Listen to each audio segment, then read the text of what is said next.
The movement towards getting you $600 a week FPUC continues as the second stimulus check debate heats up.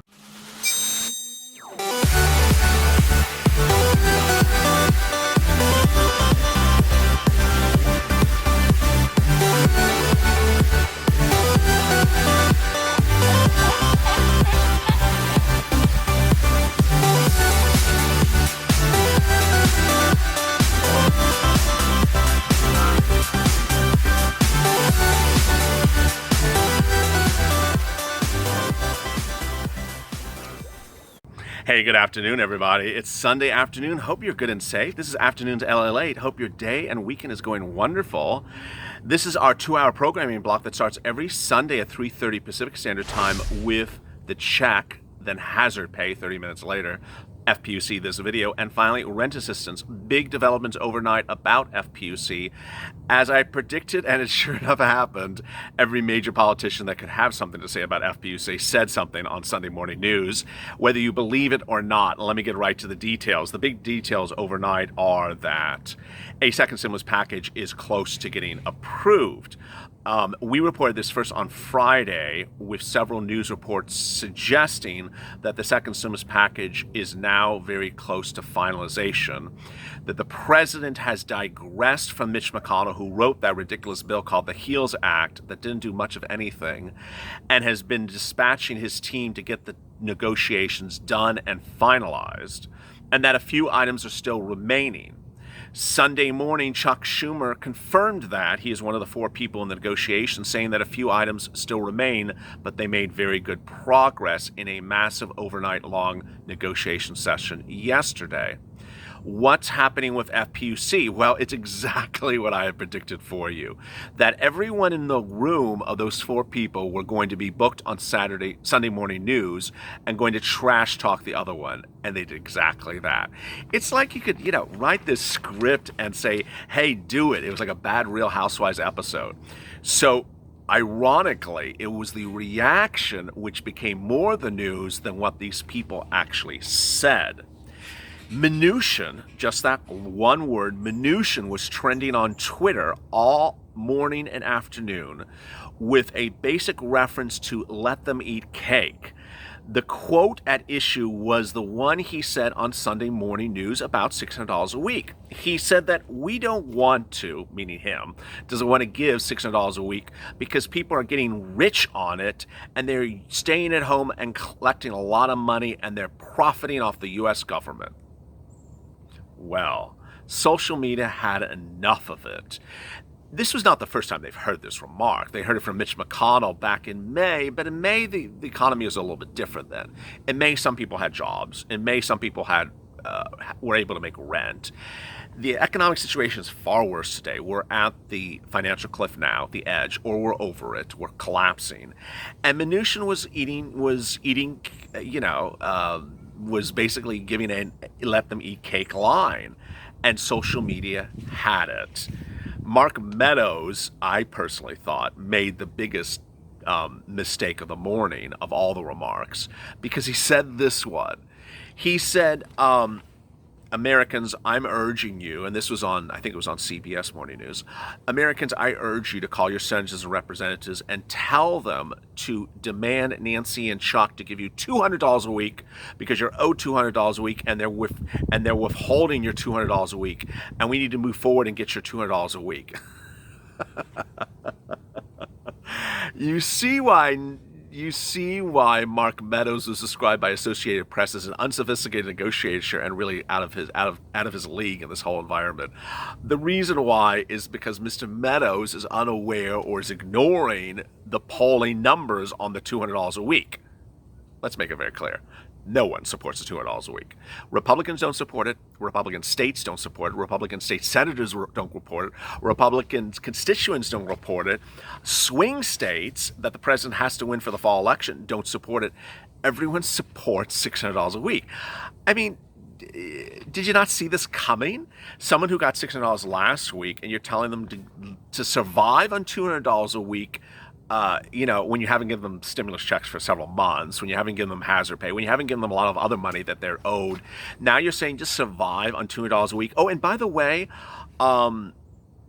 you're only supposed to get 70% of your unemployment benefits. Figure out where the other 30% comes from. What, do we have a tree?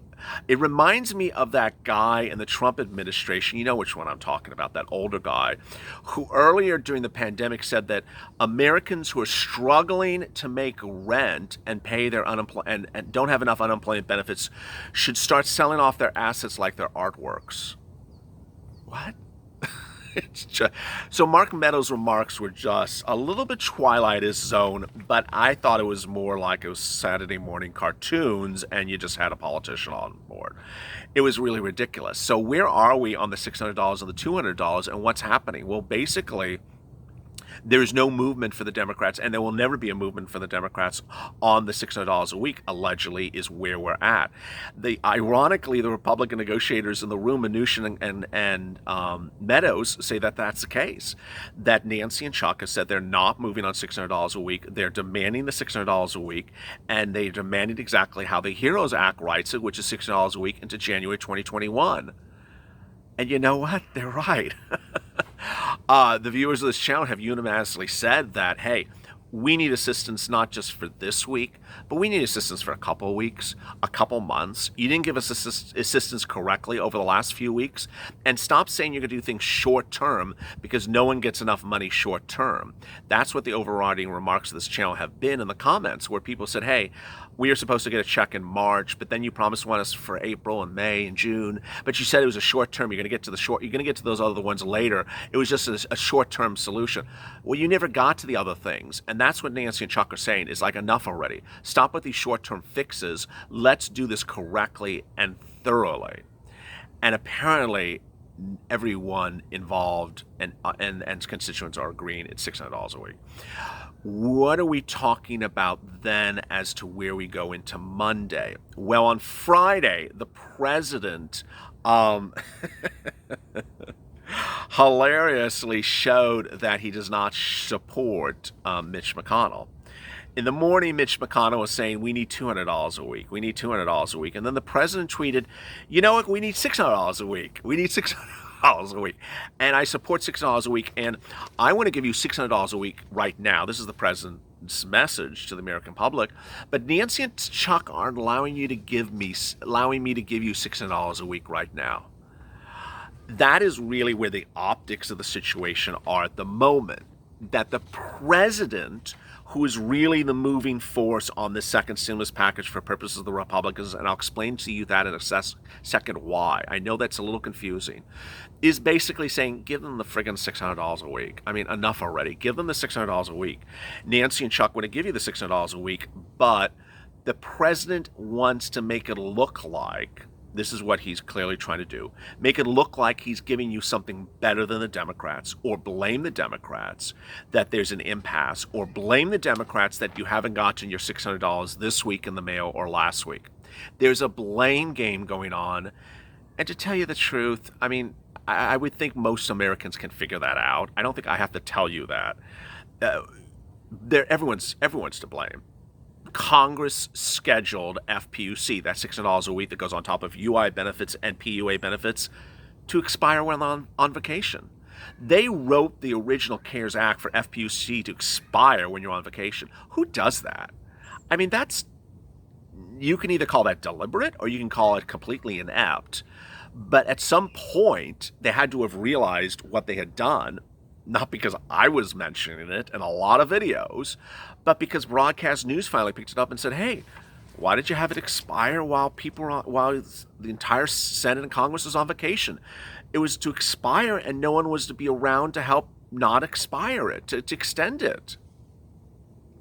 And so ultimately the president sees the dilemma he's in, that under his watch as president, your unemployment benefits have expired, and he wants to cast a blame on who's at fault.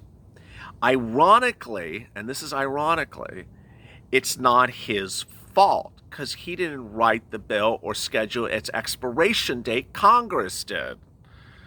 But ultimately, Americans will blame him because that's how politics work. So he's trying to blame Democrats in Congress when it's really both sides that caused it to expire. And ultimately, who cares? Who cares who's to blame? Just get it done and get it passed and get the money out there. Then comes Steve Mnuchin. Steve Mnuchin, who could have just, stayed home this Sunday morning and watched Mitch McConnell's karaoke old tapes on Betamax and 8-track tapes when Mitch was coherent back in the day, and not done anything. But Steve Mnuchin appeared on Sunday Morning News and basically talked about how Americans don't need $600. Americans only need $200. Americans, by calculation, should have been getting $600. And the news reporters made a mess of it as usual and just let these people talk about it and never followed it up. The economic data is totally in support of $600. First, there's no reporting economic data anywhere that says that people stayed home at $600 an hour a week because it made them rich. There's no indication that people got rich off of $600 a week. There's no indication that people declined employment at $600 a week. There's no indication that people had jobs to go back to and didn't take them because of $600 a week. In fact, what doesn't make sense about the entire remark is unemployment offices know when you decline offers of employment to return. They cancel the benefits. So what are we talking about here, Steve? Next, there's countless economic reports that say you give more stimulus, you don't get less stimulus. And that if you try to siphon, reduce, constrict the amount of stimulus, especially in unemployment benefits, and you get the number wrong, you can cause not just financial calamity this year, but for many years to come. That's what he's risking, Steve Mnuchin. Next, the unemployment numbers are just absolutely horrible. And I got to tell you, if you've been with this channel for a while, and if you haven't, you're new, please like and subscribe to this channel. Please subscribe to the fun of this channel so you know when a new video goes live, and hit that bell so you get an alert. I've been saying since June, that I expected when we came into late July that the Republicans were going to use potentially favorable economic data to say, you don't need $600 a week, you just need, $100. There was $100 a week. That was a proposal from McConnell at one point. He also said zero.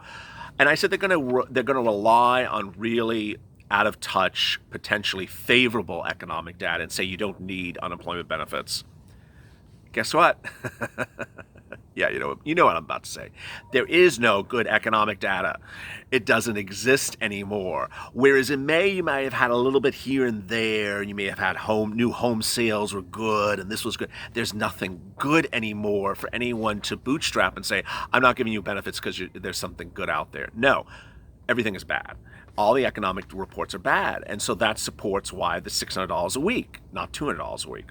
New jobless claims, over 1 million for the 19th consecutive week. As of last Thursday, it'll be the same this coming Thursday. Haven't seen that number since the Great Depression of the 1930s. Second, 30% of the GDP is gone as of last week. Third, consumer savings is down 30-40% if you even had a savings account anymore. Fourth, 40% of U.S. households that make $40,000 or less are unemployed. Five, 2/3 of I think it was 50 to 60% of Americans who rent are facing eviction. Six, I think it was like 20 or 30% of homes that are on mortgages are facing potential foreclosure. I mean, all this data is just bad, Steve. What are you doing? I mean, seriously, what are you doing? You can pitch a snake oil, but no one's going to buy this. And ultimately, here's some more data. If I didn't throw enough bad data at you there, I have good news for you, but I have bad economic data. I mean, that's I have to be truthful to you. I have 3 other economic indicators. These were released minutes ago because I always have up-to-the-minute stuff for you. Restaurant bookings, hotel occupancy, and air travel. I mean, bottom line, they're all bad. Restaurant bookings, they're down 60% from last year as of this week. So this is after the rebound that Mitch wanted to pitch, or after whatever you call that stuff in May. It's 60% down from last year. Hotel occupancy, they're down to 48%. They're at 40% now, hotel occupancy, compared to 74% a year ago this month. Ooh, that's down, what, about 50%, 40%? Enormous. Air travel is down 70 to 80% from last year. Really bad data. Really bad data. And anyone else that would have a really good brain cell as a news reporter would have had Steve MNUCHIN on the program and said, Steve, you're here touting how people are staying home and not working. Well, under the first economic plan, you gave billions of dollars to airlines. And that billions of dollars to airlines required those airlines to keep people on the job and not fire them. So where did that money go? It went to the airline executives and to the airline coffers, and they fired the people. And now you're saying we messed up. Well, all those people are unemployed. You're not going to help those people? Let's talk about PPP, the loan program, Steve, that everyone from Kanye to Reese Witherspoon to, every reality TV star got millions and millions of dollars. If you don't recall, PPP, you're allowed to draw salary. You're allowed to ask for a grant if you draw salary on your own business. So all these people got free money, and the restaurants got this enormous sum of money, these restaurants, and the restaurants didn't retain the employees. They laid them off.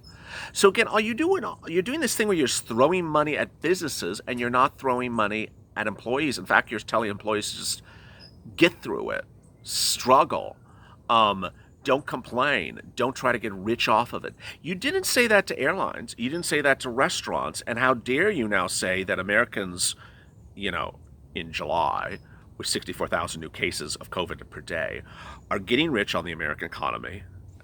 Who's getting rich at $600 a week? I mean, really? Come on, Steve. That they're staying at home and collecting benefits and not going back to work, which is like, as I said yesterday, that's about as ridiculous as believing the Easter Bunny exists. And Lori is a longtime viewer, dropped in the comments and said, LALATE, you ruined my day by telling me the Easter Bunny doesn't exist. Well, yeah, the Easter Bunny doesn't exist, and nor does Steve MNUCHIN's economic data exist. It's just ridiculous. So there we are. That's a long explanation to basically that you're going to get $600 a week. I mean, it's just a hilarious backstory on what's going on. And ultimately, what I need you to understand and be informed about is that any bill that's passed is signed by the president.